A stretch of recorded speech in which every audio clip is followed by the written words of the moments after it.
네, 다 같이 기도하심으로 목자 헬퍼 세미나 온라인 교육을 시작하도록 하겠습니다. 참 좋으신 아버지 하나님, 은혜와 사랑 감사합니다. 오늘도 귀한 하루 허락해 주시고 이렇게 목자 헬퍼들 온라인으로 목장 교육을 진행할 수 있도록 은혜 주신 거 감사합니다.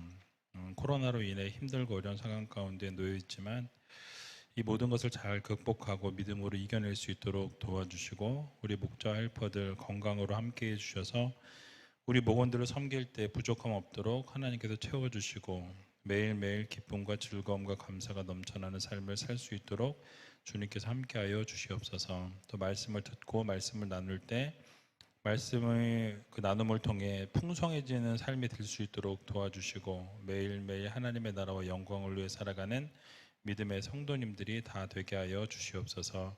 모든 것 주님 앞에 감사드리오며 살아계신 예수 그리스도의 이름으로 간절히 기도하옵나이다. 아멘. 예, 여러분 잘 지내셨습니까? 지난주에 마지막 때를 준비하는 성도라는 제목으로 말씀 나눴는데요. 말세 지말이 되면서 여러 가지 현상들이 일어나죠. 오늘날 일어나고 있는 현상들이 성경에서 말씀하고 있는 그런 마지막 때에 예수님께서 말씀하신 것과 일치하는 부분들이 참 많이 있는 것을 보게 됩니다. 그래서 우리가 이 마지막 때를 살아가면서 그 슬기로운 다도처녀와 같이 준비하는 그런 삶을 살아가야 할 것을 우리가 좀 생각해 볼 필요가 있을 것 같고요. 그래서 이 다니엘서 말씀을 같이 나누면서 이 벨사살 왕의 그 모습들을 통해서 우리가 정말로 마지막 때를 잘 준비하는 그런 성도들이 되어야 되겠다라는 생각을 해 볼 수 있으면 좋을 것 같습니다. 그럼 같이 문제 나누도록 할게요. 첫 번째 질문 보시면 바벨론이 멸망할 때 보인 세 가지 양상은 무엇입니까? 라고 묻고 있습니다. 이 바벨론의 멸망의 마지막 그 순간에 이 벨사살 왕의 이 사건이 발생했는데요. 역사적으로 보면 바벨론이 멸망한 시기가 BC 539년에 이 바벨론이 망하게 됩니다. 이 앞에 살펴보았던 그 누부갓네살 왕의 그 큰 나무 꿈 사건을 설교를 계속해서 들었는데요. 그 시기와 이 벨사살 왕의 시기는 한 25년이라는 시간의 갭이 존재한다라고 말씀을 드렸죠. 25년이 흐른 뒤에 이제 벨사살 왕 때 일어난 사건이 바로 5장으로 넘어오면서 기록이 되어 있는데요. 그 사건의 내용을 간단하게 말씀드리면 이 벨사살 왕이 예루살렘에서부터 누부갓네살 왕이 가져왔던 이 성전의 기명들, 성전에 제사 드릴 때 사용되었던 금그릇과 은그릇들을 제사에 사용되었던 이런 기명들을 가지고 내오라고 술을 마시면서 그 성전에서 사용되었던 하나님께 드려지는 제사 때 사용되었던 물건들을 가지고 나와서 그것으로 술을 마시게 됩니다. 그 술을 마시는 것에서 멈추는 것이 아니라 우상들을 찬양하게 될 때 결국 하나님의 진노를 받아서 하나님의 심판을 받게 되고요. 개인적인 심판뿐만 아니라 그 나라가 전체가 멸망해버리는 그런 내용이 기록되어져 있습니다.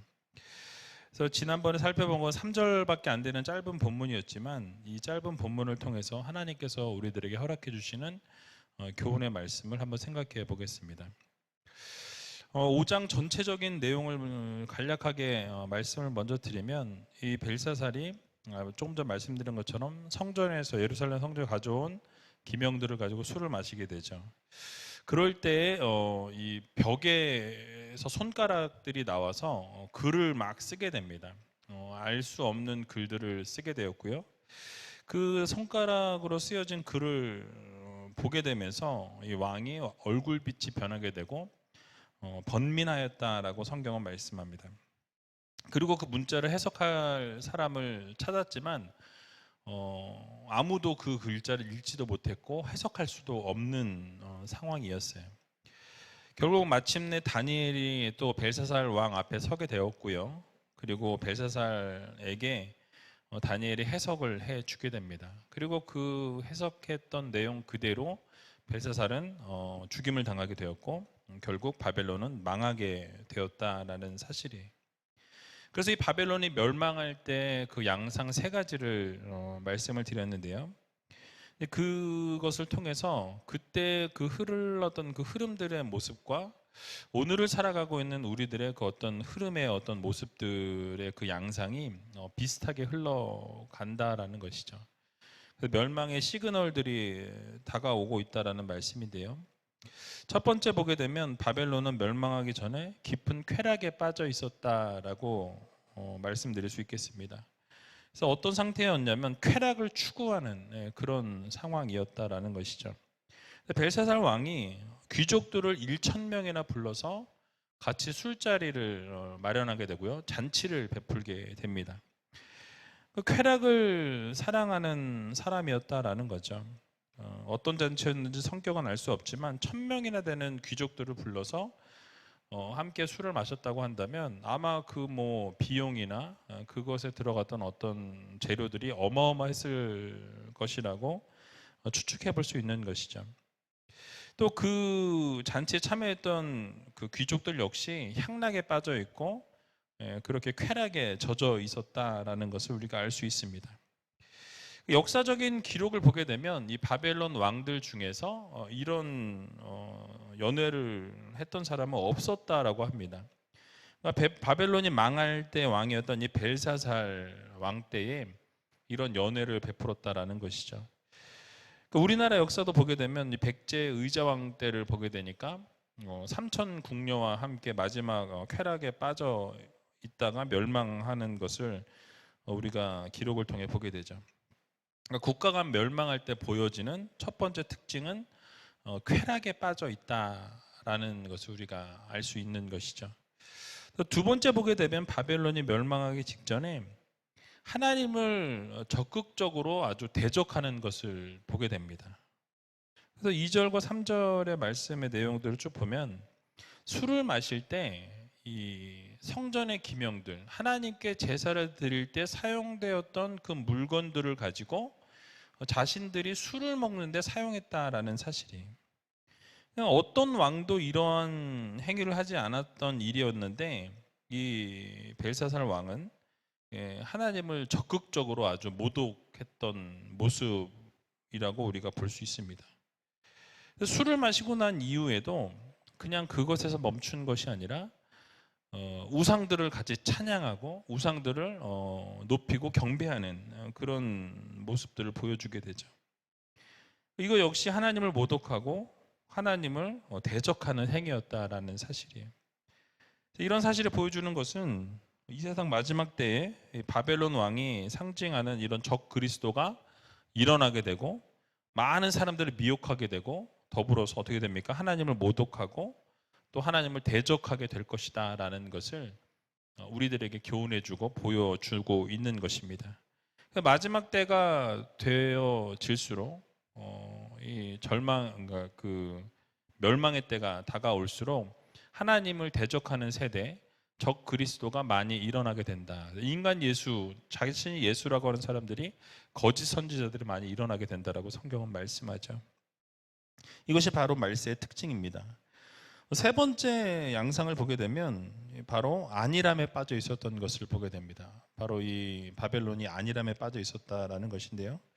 사실 그 당시 바벨론은 역사적으로 상당히 큰 위기에 빠져 있었습니다. 지난번 설교 때 말씀드린 것처럼 주변 나라에 이 메대와 바사 이 나라가 침공을 해 있던 상황이었고요.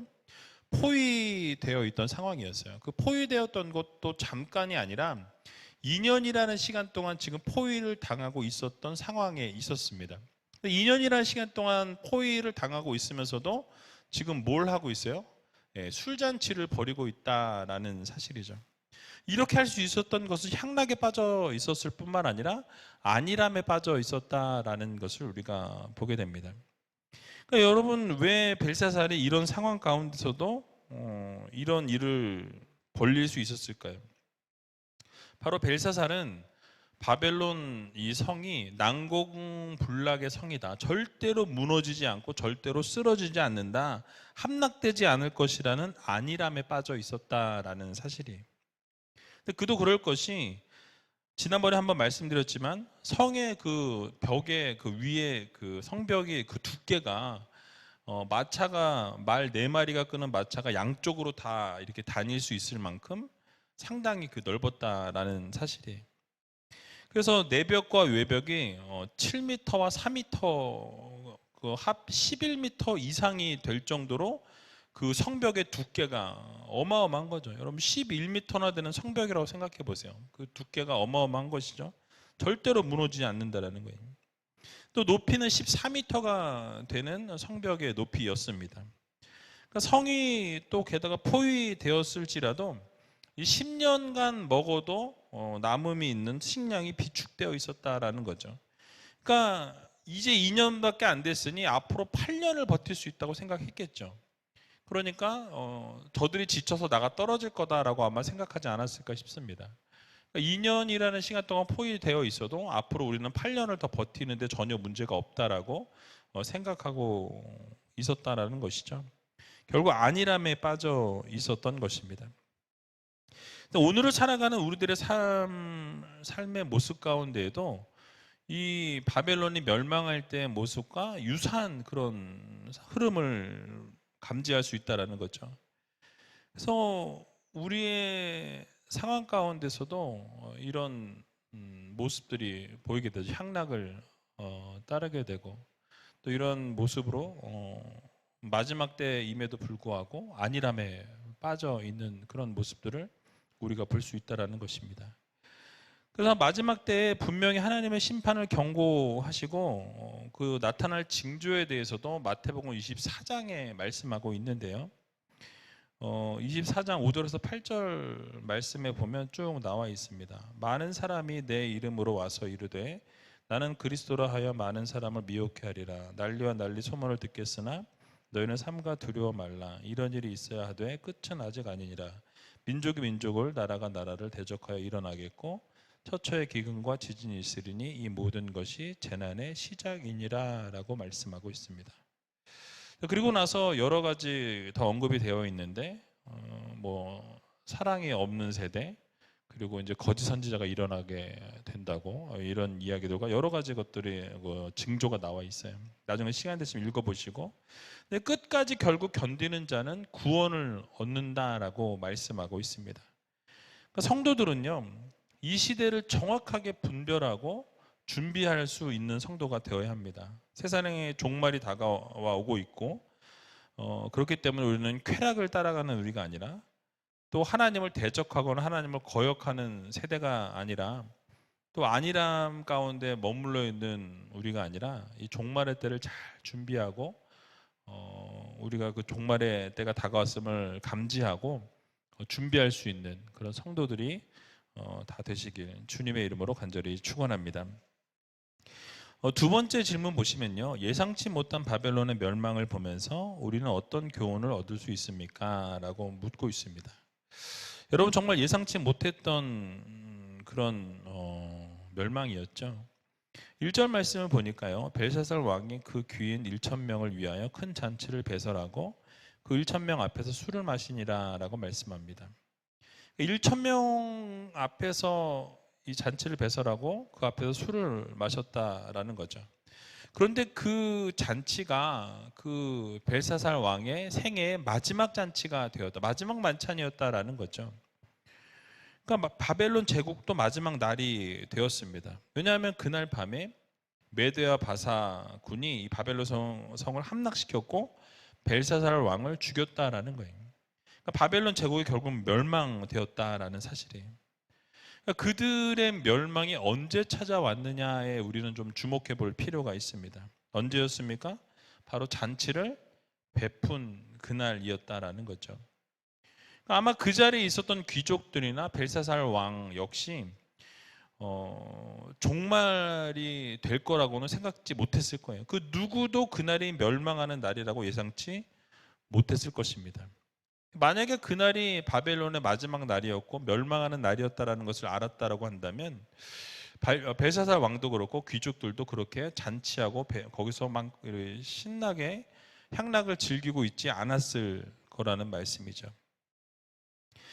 여러분, 바벨론의 멸망이 아무도 예상치 못한 순간에 찾아왔던 것처럼 우리의 삶에도 언제 어떻게 이런 일이 찾아오게 될지 알 수 없다라는 것이죠. 기록에 의하면 이 난공불락의 성이었던 바벨론 성이 함락된 게 왕에게 불만을 품고 있었던 그 백성들 중에서 성문을 열어주었다라는 거예요. 메대 바사군이 피를 흘리지 않고 성에 입성해서 바벨론을 점령했다라는 사실입니다. 그러니까 이 바벨론의 멸망을 우리가 보면서 한 가지 교훈을 얻을 수 있는 게 무엇입니까? 그러니까 하나님의 최후의 심판 역시 우리를 향한 이 멸망의 마지막 날, 예수 그리스도의 그 재림의 때가 언제 임할는지 우리도 역시 아무도 알 수 없다라는 거죠.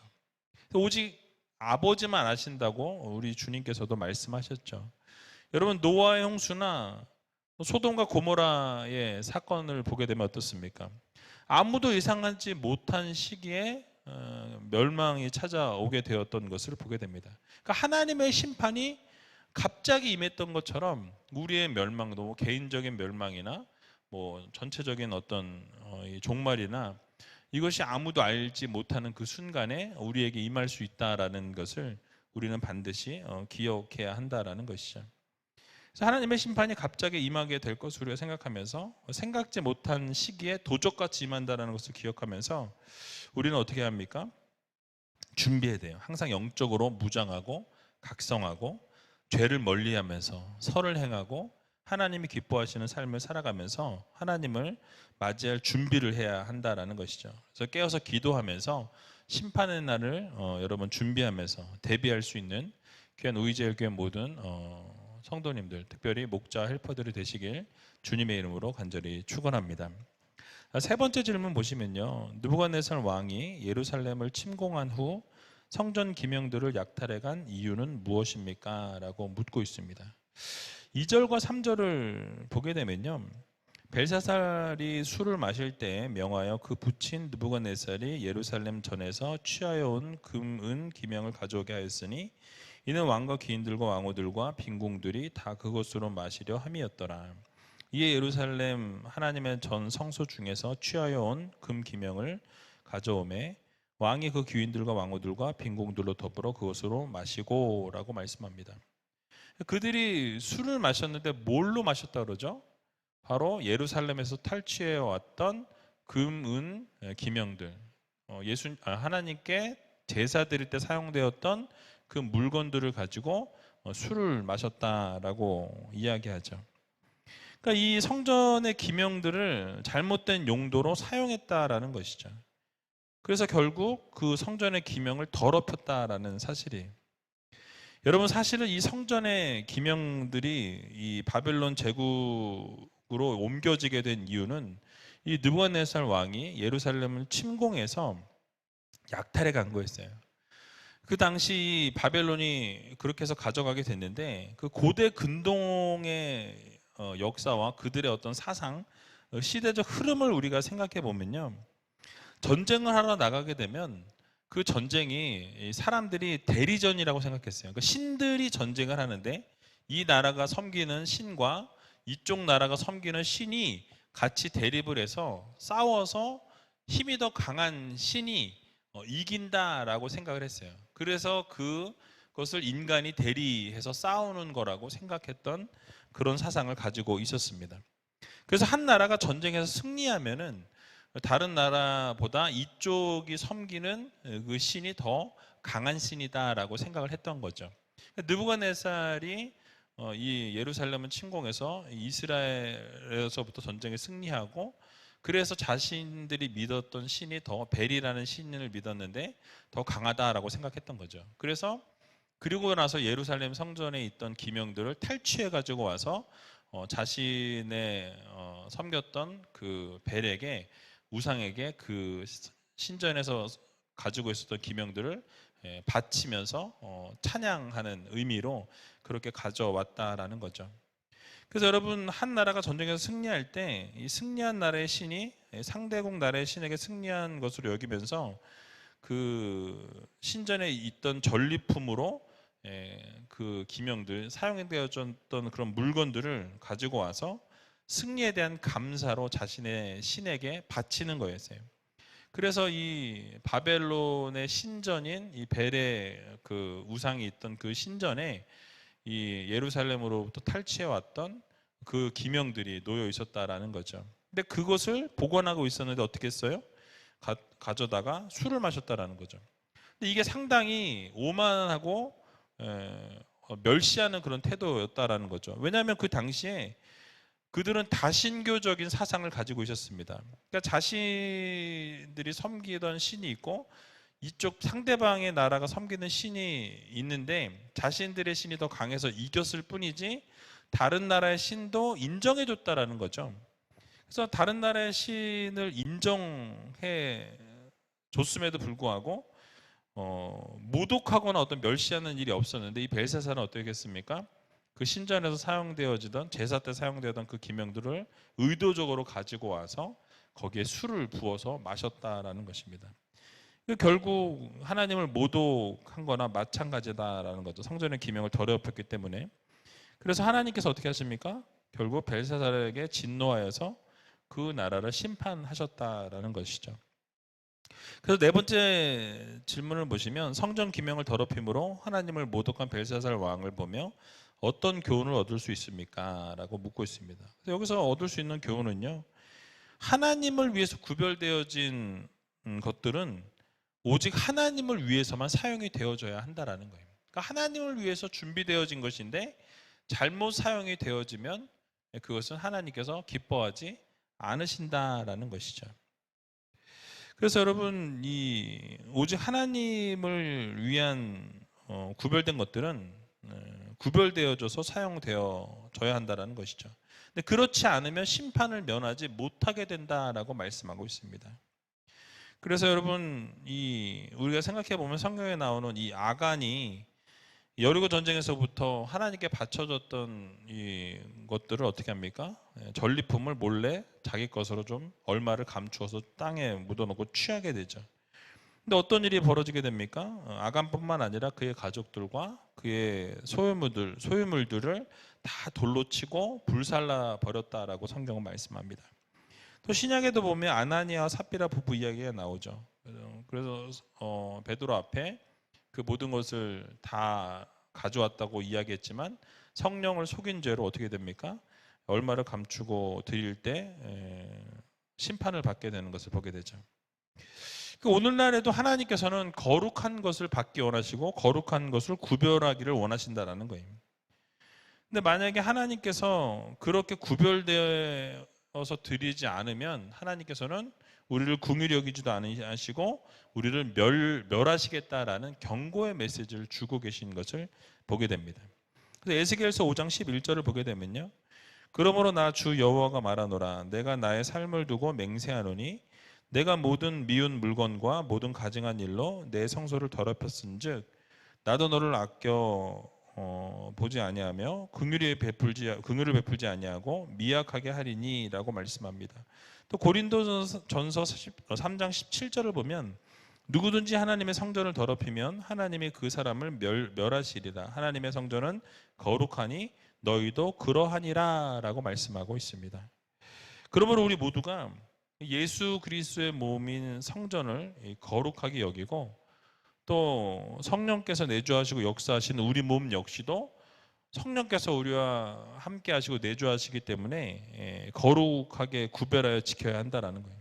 그리고 또 우리의 삶을 어떻게 해야 됩니까? 하나님이 거룩하게 여기시는 산 제사로 하나님 앞에 드릴 것을 우리들에게 요구하고 있습니다. 그래서 주님께서 함께 하시는 그 성전이 구별되어 있고 거룩하고 또 성령이 내주하시는 우리 몸 역시 하나님이 내주하시기 때문에 거룩하며 또 거룩한 우리를 하나님 앞에 어떻게 구별되이 산 제사로 하나님 앞에 드릴 수 있는 믿음의 성도들이 되어야 한다라고 성경은 우리들에게 말씀하고 있습니다.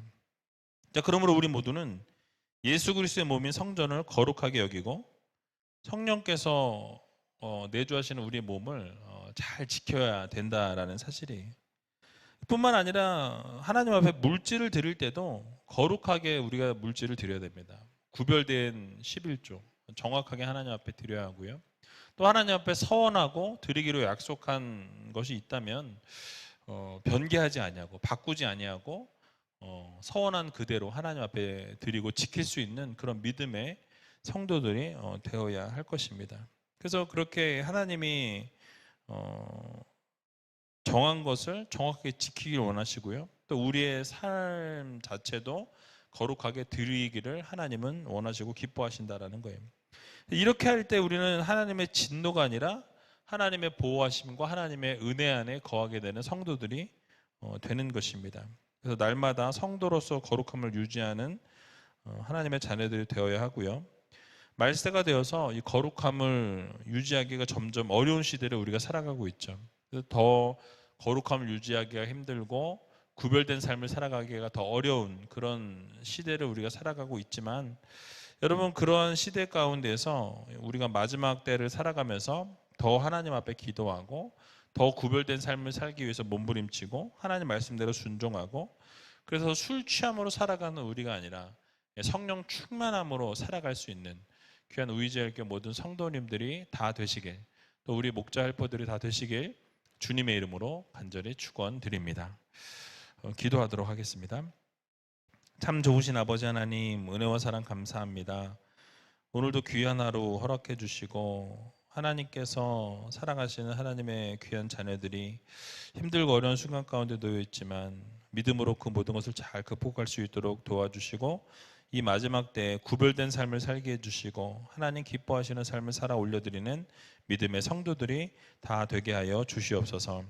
힘들고 어려운 순간순간마다 좌절하고 쓰러지고 넘어지는 우리가 아니라 하나님께서 주시는 힘과 능력으로 모든 것 극복하고 이겨낼 수 있도록 도와주시고 날마다 하나님의 나라와 영광을 위해 살아가는 믿음의 자녀들, 또 믿음의 권속들이 다 되게 하여 주시옵소서. 특별히 우리 목자 헬퍼들 건강을 붙들어 주시고 우리 목원들을 섬김에 있어 부족하지 않도록 채워주시고 날마다 기쁨으로 섬길 때에 우이제일교회가 더욱더 든든히 세워져 나아가는 놀라운 기적의 역사를 이루어 주시옵소서. 모든 것 주님 앞에 감사드리오며 살아계신 예수 그리스도의 이름으로 간절히 기도하옵나이다. 아멘.